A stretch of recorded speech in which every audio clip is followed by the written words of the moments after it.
Let's do problem number 2. At t equals 0, a car has a velocity of 30 meters per second. After 6 seconds, its speed is 15 meters per second. A, what is its average acceleration during this time interval? B, what is its displacement? And C, draw a velocity versus time graph. So let's do that. So here's number 2. Given. So we got a car, and it's going from 30 meters per second to 15 meters per second. So let me just draw just a little picture. It really does help to draw a picture of the problem. Ooh, a little Prius. And at t equals 0, our velocity, that is, our velocity at time equals 0 is 30 meters per second. And you can draw little streak marks on your car to show that it has motion. Okay. Now we're going to slow down. So here's our car again, and but now the time is 6 seconds, and its velocity, here's our final velocity, is 15 meters per second. So that's what's given. What are we trying to find? Well, for A, what is the average acceleration during this time? And you can just put an A for that. Right now, all the problems we're doing, the instantaneous velocity, the instantaneous acceleration and the average acceleration are going to be the same thing. So you can just call it A, because our acceleration is constant. And then for part B, what is its displacement? Well, what do we use to represent displacement? Delta x. And then draw a velocity versus time graph.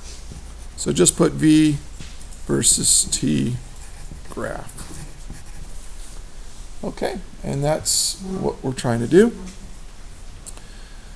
Solve. Okay, well, I'm trying to find acceleration. I don't know what delta x is, and I'm not trying to find it yet. Yeah, on part B, I'm going to try to find delta x, but I don't know what it is, so I don't really want to use it yet. So I want to look on at the kinematic equations and find the one that doesn't have delta x in it. And which one is that? If you look at your little chart, it's the first one. So for A, we would go V equals V naught plus AT. Now, what are we trying to solve for here? We're trying to find the acceleration. So let's take this equation and solve for acceleration. I'm just going to do it in one step. I'm going to subtract the initial velocity from the final velocity, so it's going to be V minus V naught. And then to get A all by itself, you have to divide both sides by time. So I think you can see, you guys are good enough at algebra where you can go from here to here in one step. At least I hope so. If you're still struggle a little bit with algebra 1, just do it one step at a time. But by the way, this makes a lot of sense. The definition of acceleration is delta V over delta t. And V minus V naught is delta t. I'm sorry, V minus V naught is delta V. Okay? So, what is our final velocity? Our final velocity is 15 meters per second. What is our initial velocity? 30 meters per second. And I'm going to divide that by the time, 6 seconds.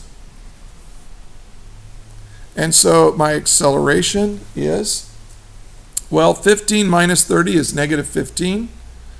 And 15 divided by 6 is 2.5. Is that right? Thank you. But it's negative because our final velocity was less than our initial velocity. That just means our acceleration is to the left. Our velocity is to the right, but our acceleration is to the left, so we're slowing down.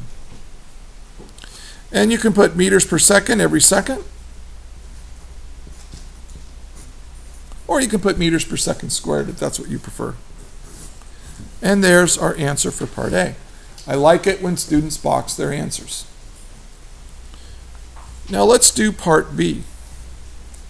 You've got a lot of choices now because we now know what the acceleration is. So any equation that has the acceleration, we can use it as long as we can solve for delta x. But here's the thing. I only want to use the acceleration I calculated if I have to. Now why? What's that? Exactly. Yeah, I mean, if you make a mistake on your acceleration, you don't want to carry that acceleration for the rest of your problem. So I'm going to try to find a kinematic equation that doesn't have acceleration in it and use that to solve the problem. So yeah, I look on my list, look where acceleration, it says no. That's the second one, which is delta x equals v plus v naught divided by 2 times time. That's my second kinematic equation. And now I can use the values given. The final velocity is 15 meters per second plus my initial velocity is 30 meters per second. I'm going to take all that and divide it by 2. And then I'm going to multiply that by 6 seconds. So delta x is equal to, well, what's 15 plus 30? 45. Now let's just go 6 divided by 2 is 3. So what's 3 times 45? 90. 45 plus 45 is 90. 135 meters. Okay. Now let's do part C, where we draw a velocity versus time graph.